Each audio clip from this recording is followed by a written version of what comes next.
Good morning बच्चों, welcome to my channel. आप सभी का स्वागत है अंकित सर के साथ।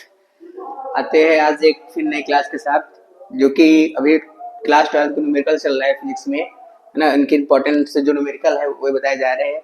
तो आते हैं आज इस क्लास के पहले क्वेश्चन पे। पहला क्वेश्चन देखो भाई, पढ़ते हैं क्या बोल रहा है। बोल रहा है कि एक 6 माइक्रो फैरेड के संधारित्र का विभवांतर 10 वोल्ट से 20 वोल्ट कर देने पर उसकी स्थितिज ऊर्जा क्या होगी। मैंने आपको बताया था कि एक क्वेश्चन जो है ऊर्जा का, एक क्वेश्चन पेपर में आता है, ठीक। वो चाहे स्थितिज है ना, स्थितिज ऊर्जा हो या धारता की संचित प्लेट की धारता हो, ऊर्जा का एक क्वेश्चन आपको पेपर में मिलेगा ही मिलेगा, है ना। क्वेश्चन में कुछ है नहीं, सिर्फ है ना देखना कैसे सॉल्व किया जाएगा इसको, है ना। देखो धारता बोला है, संधारित्र बोला है, इसका मतलब आपको क्या दे रखा है, गिवन दैट करके लिख देंगे यहाँ पे। गिवन दैट करके लिखेंगे यहाँ पे क्या, धारिता सी बराबर क्या होता है 6 माइक्रोफैरेड। कितना दे रखा आपको 6 माइक्रोफैरेड। माइक्रोफैरेड को चेंज करो फैरेड में, तो जाएगा 6 गुणे 10 की घात माइनस का 6 फैरेड धारिता दे रखी। आगे बोला है विभवांतर 10 से क्या हो जाता है वी, है ना। 10 से क्या हो जाता है 20 हो जाता है, ठीक। आप इसमें डेल्टा भी निकाल सकते हैं, अंतर निकाल सकते हैं विभव। देखो डेल्टा जो होता है वो बताता है क्या, अंतर को। तो विभव में अंतर निकाल दो, डेल्टा वी, ठीक। क्या हो जाएगा 10 से 20 हो रहा है, मतलब 20 माइनस का 10 कितना आ जाएगा 10 वोल्ट। कितना आ जाएगा 10 वोल्ट। तो बोला है इसकी ऊर्जा में क्या वृद्धि होगी, ऊर्जा निकाल लेते हैं। यू का मान निकाल लो डायरेक्ट। क्या हो जाएगा, यू बराबर क्या होता है हाफ सी वी स्क्वायर। यहाँ डेल्टा वी हो जाएगा, डेल्टा वी स्क्वायर 1/2। सी का मान क्या है 6 गुणे इसकी घात माइनस का 6। वी का मान क्या है 10 गुणे 10, दो एकम दो, दो त्याही 6। कितना आ गया 3 गुणे 10 की घात माइनस का 6। यहाँ देखो एक एक है तो आ जाएगा 10 की घात 2, 6 2 हो जाएगा, घट जाएगा 10 की घात माइनस का 4। ऊर्जा, ऊर्जा का मात्रक क्या होता है जूल, है ना। तो भाई ये क्वेश्चन पेपर में तैयार है, इसके लिए इस तरह के क्वेश्चन पेपर में पूछे जा रहे हैं, है ना। बहुत सारे ये इम्पोर्टेंट बहुत ज्यादा है, ठीक। अब आते हैं क्वेश्चन नंबर, आते हैं इस क्लास का दूसरा क्वेश्चन, जो कि ये क्वेश्चन जो है ये इस क्लास का मोस्ट इम्पोर्टेंट क्वेश्चन मान सकते हैं। ये क्वेश्चन कई बार आया है, 3 बार, 3 नंबर का भी आ सकता है, 5 नंबर का भी आ सकता है ना। देखो बच्चे एक गलती करते हैं क्या, कि वो न्यूमेरिकल देख के छोड़ देते हैं, डरते हैं न्यूमेरिकल से। बाकी मैं बता दूं कि अगर 3 नंबर को क्वेश्चन आ रहा है या 5 नंबर का आ रहा है, न्यूमेरिकल दे रखा, अथवा में थ्योरी दे रखी है। अब आप न्यूमेरिकल में पूरा श्योर है, 100% श्योर है कि मुझे न्यूमेरिकल आता है, तो आप न्यूमेरिकल को कर ले, क्योंकि थ्योरी में नंबर कट जाते हैं, न्यूमेरिकल नंबर बिल्कुल नहीं कटेंगे। पर हाँ आप पूरा श्योर हो कि हाँ वो में कोई इफ बट ना हो, मतलब कुछ गलती ना हो। तो जैसे न्यूमेरिकल है, न्यूमेरिकल में एक भी नंबर कटेगा नहीं। सबसे अच्छी बात न्यूमेरिकल की यही रहती है कि अगर आप न्यूमेरिकल सॉल्व कर रहे हैं तो उसमें नंबर बिल्कुल नहीं कटेंगे। अगर आप पूरा सही ढंग से कर रहे हो, प्रॉपर्ली सूत्र जैसे मैं कराता हूँ वैसे कर रहे हो, गिवन दैट करके लिख रहे हो, सब दे रखा है, सूत्र लिख रहे हो डायरेक्ट, तो बिल्कुल नंबर नहीं कटेंगे। आते हैं इस क्वेश्चन पे। ये भी क्वेश्चन मोस्ट इंपॉर्टेंट है, मोस्ट रिपीटेड क्वेश्चन है। भले ही वैल्यू चेंज कर दे, 3 की जगह 4 कर सकते हैं, कुछ भी कर सकता है, पर most repeated most important question है इस क्लास का। देखते हैं क्वेश्चन नंबर 2।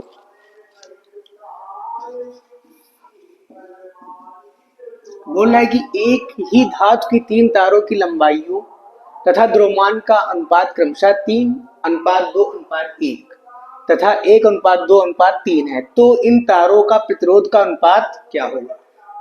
क्वेश्चन समझो भाई, है ना। क्वेश्चन बोला है एक ही धातु के, क्वेश्चन ने बोल दिया एक ही धातु को, तो मेरे दिमाग में एक माइंड में कब आ जाना चाहिए कि एक धातु बोल रहा है, एक धातु का मतलब क्या होता है ना। एक धातु को बोला है तो इसका जो इसका विशिष्ट प्रतिरोध होता है रो, वो सब में इक्वल रहेगा। इसके अलावा धातु का जो घनत्व होता है ना, डी मान लो डेंसिटी, ये भी सब में सेम रहेगा।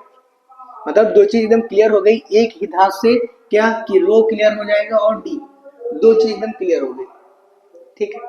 अब आ जाओ 3 तारों की लंबाइयों का अनुपात। मान लो 3 तार, पहला तार ये मान लो, दूसरा ये, तीसरा, इनको मान लो L1 L2 L3। 3 तारों ना, गिवन दैट करके लिख दो, गिवन दैट 3 तार की लंबाइयों का अनुपात दे रखा है, मतलब L1 अनुपात L2 अनुपात L3 बराबर क्या दे रखा है 3:2:1।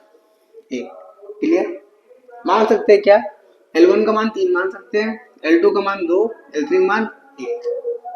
अब क्या दे रखा है आपके द्रव्यमानों का अनुपात, M1 अनुपात M2 अनुपात M3 क्या है, 1 अनुपात 2 अनुपात, याद है क्लियर। ये चीज आपको दे रखा है गिवन दैट में। निकालना क्या है, तारों का अनुपात निकालना है। मतलब कि पहला तार का मान लो प्रतिरोध R, दूसरा R2, तीसरा इनका अनुपात निकालना, मतलब R1 अनुपात R2 अनुपात R3 बराबर क्वेश्चन। देखते हैं भाई क्वेश्चन में क्या कह रहा है। ठीक, अब देखो इसमें अगर निकालेंगे द्रव्यमान, द्रव्यमान बराबर क्या होता है, सॉरी घनत्व बराबर क्या होता है, द्रव्यमान बटे आयतन। ठीक, सब ना फॉर्मूला इसी से मेन है, क्योंकि देखो फॉर्मूला देखो मेरे पास क्या होता है, सिग्मा बराबर क्या होता है, रो बराबर आर ए बाई एल, इसी से अनुपात निकलेगा। तो देखो आर ए बाई एल है, कहीं पे द्रव्यमान की बात कही रखी है, तो हम लोग काम करेंगे क्या, इससे घनत्व के फॉर्मूले से पहले हम क्षेत्रफल निकालेंगे। क्या निकालेंगे, द्रव्यमान बटे आयतन होता है। देखो आयतन को हम लोग कह सकते हैं क्षेत्रफल गुणे लंबाई, कह सकते हैं क्षेत्रफल गुणे लंबाई। अब देखो भाई यहाँ क्या आ जाएगा, एम ए वन और क्या आ जाएगा, है ना, M1 का पहले तार लेंगे तो क्या जाएगा, D बराबर, है ना, M1, है ना, अपॉन में A1 L1। ये तुम्हारा आयतन है, आयतन बोल सकते हैं क्या, क्षेत्रफल गुणे लंबाई। ठीक, क्योंकि देखो क्षेत्रफल बराबर क्या होता है, मान चलो लंबाई गुणे चौड़ाई, और ये लंबाई तुम्हारी मान लो इसको ऊंचाई, तो ये तुम्हारा क्या होता है, आयतन ही होता है, LBH आयतन। ठीक है, अब देखो यहाँ से A अपॉन में इधर जाएगा, मल्टीप्लाई में हो जाएगा, तो A बराबर क्या आ जाएगा, A1 बराबर आ जाएगा क्या, M1 अपॉन में D L1।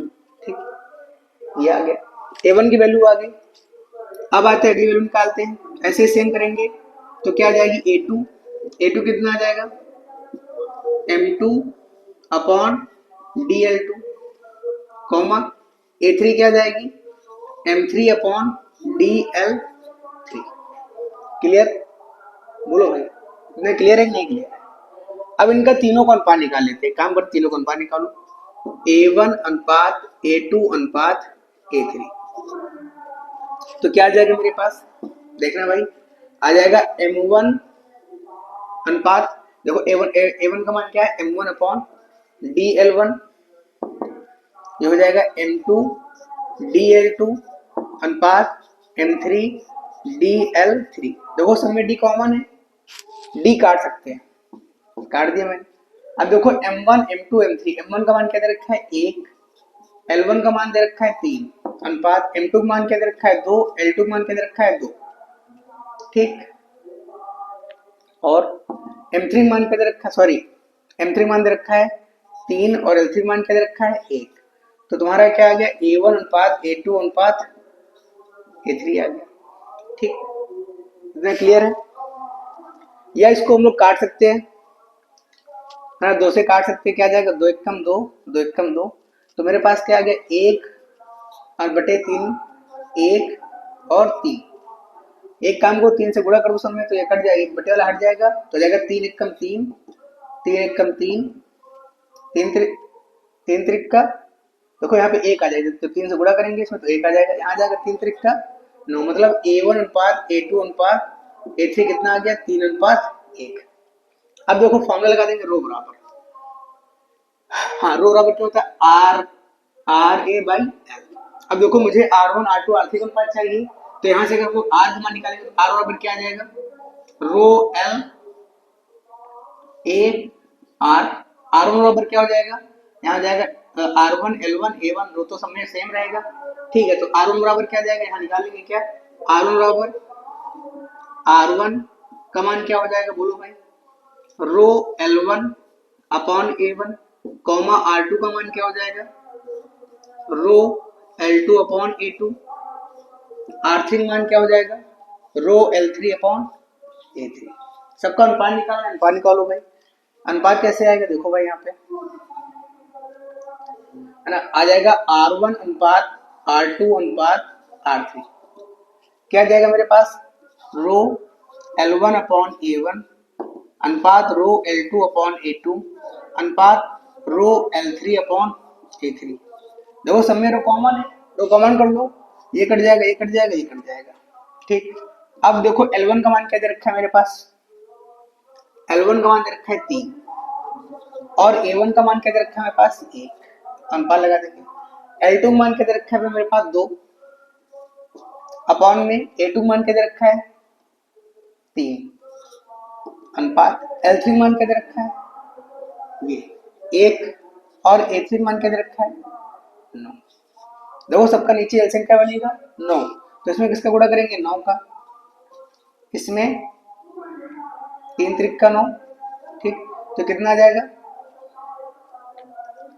जाएगा मेरे पास क्या, देखो नीचे ये सब बराबर लेंगे तो कट जाएंगे, तो 9 त्रिक 27 रेशियो 3 दूनी 6 और 1, मतलब R1 अनुपात R2 अनुपात R3 कितना आ गया 27 रेशियो 6 अनुपात 1, है ना। मोस्ट इंपॉर्टेंट क्वेश्चन है इस क्लास का, वेरी मोस्ट इंपॉर्टेंट मान सकते हैं, है ना। पेपर में क्वेश्चन बहुत बार रिपीट हुआ है, बहुत बार पूछा गया है, सेम ऐसे, और क्वेश्चन में है क्वेश्चन आप लोग देख सकते हैं, है ना। ठीक है अब आते हैं अगले नंबर क्वेश्चन नंबर 3 पे, ठीक है। तो अब आते हैं क्वेश्चन नंबर 3 पे, ये भी क्वेश्चन इंपॉर्टेंट है। आते हैं, क्या बोल रहा है भाई क्वेश्चन, देखते हैं इसका सोल्यूशन। 1 किलोवाट घंटा का मान जूल में ज्ञात करना है। आगे बोला है किसका मात्रक है, देखो किलोवाट घंटा किसका मात्रक होता है, ऊर्जा, किसका मात्रक होता है ऊर्जा, ठीक। अब देखो मैंने एक और चीज आया था क्या, 1 इलेक्ट्रॉन वोल्ट, ये भी दो चीज तो एकदम ध्यान रखना दिमाग में कि ये दो में से तो एक पेपर में आएगा ही आएगा। या तो 1 किलोवाट घंटा पूछ लेगा किसका मात्रक है, इसका मान कितना होता है, या 1 इलेक्ट्रॉन वोल्ट किसका मात्रक है, इसका मान कितना होता है। तो 1 इलेक्ट्रॉन वोल्ट किसका मात्रक हो गया, बताया था मैंने।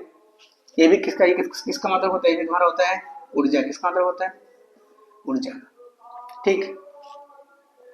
इलेक्ट्रॉन 1 किलोवाट आवर में कितना, है ना, है ना, का मान किसमें ज्ञात करना है, जूल में। अब देखो 1 किलोवाट, इसको लिख सकते हैं हिंदी में क्या, 1 किलो वाट, है ना, घंटा, ठीक। इसी को बोलते हैं इंग्लिश में 1 किलोवाट। 1 किलोवाट में कितने घंटे होते हैं भाई, सॉरी 1 किलोवाट में कितने वाट होते हैं, 10 की घात 3। जैसे किलोग्राम में कितने ग्राम होते हैं 1000, वैसे 1 किलो वाट में कितने वाट होते हैं 1000। 1000 को लिखते हैं क्या, 10 की घात 3, या इसको 1000 लिख दो, दिक्कत हो रही है तो लो 1000 लिख दिया गया, गुणे 1 घंटे। 1 घंटे कितने मिनट होते हैं 60, तो इसमें से 8 से मिनट गुणा कर देंगे। 1 मिनट में कितने सेकंड होते हैं 60, ठीक। अभी चेंज हो गया किसमें, जूल में चेंज हो गया, ठीक। अब देखो भाई जीरो कितने काउंट कर लो भाई, यहाँ पे 1 2 3 4 5, इसको लिख देंगे क्या 5 0 3 4 5 गुणे 6 गुणे 6 36, तो कितना आ जाएगा 36 गुणे 10 की घात 5, कितना आ जाएगा 36 गुणे 10 की घात 5। पॉइंट एक नंबर बाद यहाँ लगा सकते हैं, तो जब यहाँ बढ़ाएंगे एक नंबर तो आ जाएगा क्या 3.6 गुणे 10 की घात 6। ये तुम्हारा किसका मात्रा है, तुम्हारा क्या जाएगा इसका मात्रा जूल। तो 1 किलोवाट में कितने जूल होते हैं भाई 3.6 गुणे इसकी घात 6 जूल। या अगर 1 किलोवाट 1 इलेक्ट्रॉन वोल्ट में कितनी ऊर्जा होती है, तो 1.6 गुणे इसकी घात माइनस का 19, है ना। दो चीज तो एकदम, ये दोनों चीज याद रखना भाई, है ना, मोस्ट इंपॉर्टेंट है। मैंने ऐसे भी प्रीबोर्ड में एक आया था क्या, इसको भी कराएंगे, पार्ट सेकंड का क्वेश्चन है। बोला था 900, है ना, 31 वो मेगा इलेक्ट्रॉन वोल्ट जो तुम्हारी ऊर्जा होती है 1 एमयू में, इसको प्रूफ करना था, है ना, कि 900 में ना 931 मेगा इलेक्ट्रॉन वोल्ट कैसे होती है, ये भी बताएंगे, है ना। देखो एक लाइन से चल रहा है, मतलब कि पार्ट ए चल रहा है, तो पहले पार्ट ए के जितने भी इंपॉर्टेंट न्यूमेरिकल है कुछ बच नहीं पाएंगे, जो आपको बताया नहीं गए, है ना, सब बताए जाएंगे। जैसे किरचॉफ के भी है, तो इसके बाद किरचॉफ के जितने फिगर वाले क्वेश्चन है, बंद पास वाले हैं, है ना, जितने भी क्वेश्चन है उसको भी कराए जाएंगे, है ना। नेक्स्ट वीडियो उसी का आएगा, बंद पास का ही आएगा, ठीक है। अब आते हैं क्वेश्चन नंबर 4 पे आते हैं।